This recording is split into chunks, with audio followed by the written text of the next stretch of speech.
Hi welcome to Parthas Bhojan. இன்னைக்கு இந்த கிளைமேட்டுக்கு நச்சுன்னு சூப்பராக இருக்க தேங்காய் திரட்டிப்பால் ரெசிபி எப்படி செய்யணும் பார்த்துடலாமா? அதுக்கு 2 டேபிள் ஸ்பூன் அளவுக்கு பச்சரிசி ப்ளஸ் 1 டேபிள் ஸ்பூன் அளவுக்கு பாசிப்பருப்பு, இந்த ரெண்டுத்தையும் பேனில் மாற்றிட்டு சிம் ஃப்ளேமில் வச்சுட்டு நல்லா ட்ரை ரோஸ்ட் பண்ணணும். அது நல்லா கலர் மாறி நல்லா மணமணமாக வரும்.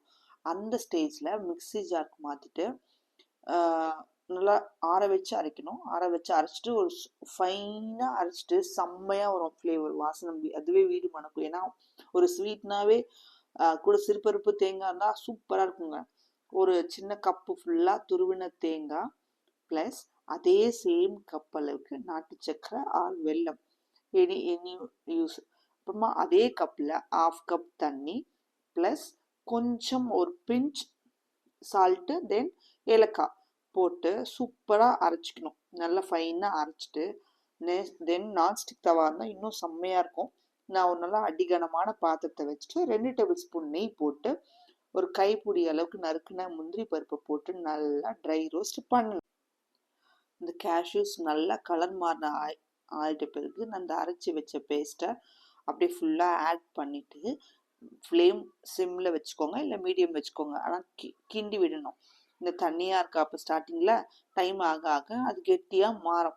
அந்த ஸ்டேஜில் நம்மளுக்கு தேவைப்பட்டால் எக்ஸ்ட்ரா நெய் சேர்த்துக்கலாம். இது அல்வா ஸ்டேஜில் வரும்ன்றதுனால பாத்திரத்தில் படாமல் நல்லா உதிரி உதிரியாக வரணும். நான் 2 வாட்டி நெய் ஒரு டேபிள் ஸ்பூன் தான் சேர்த்துருக்கேன். முன்னாடி 2 டேபிள் ஸ்பூன், அதுக்கப்புறம் 1 டேபிள் ஸ்பூன். நெய் அளவும் ரொம்ப மினிமலாக இருக்கும். ப்ளஸ் டேஸ்ட்டு செம்மையாக இருக்குங்க. 1 டைம் மஸ்ட்டு ட்ரை பண்ணுங்க. இந்த ஈஸியான சிம்பிளான குயிக்கான ஒரு ஸ்வீட் சாப்பிட்ணும் ஒரு அட்டெம்ப்ட் வரும்போது இந்த ரெசிபி பார்த்து ட்ரை பண்ணும்போது அவ்வளோ அமிர்தமாக இருக்குங்க.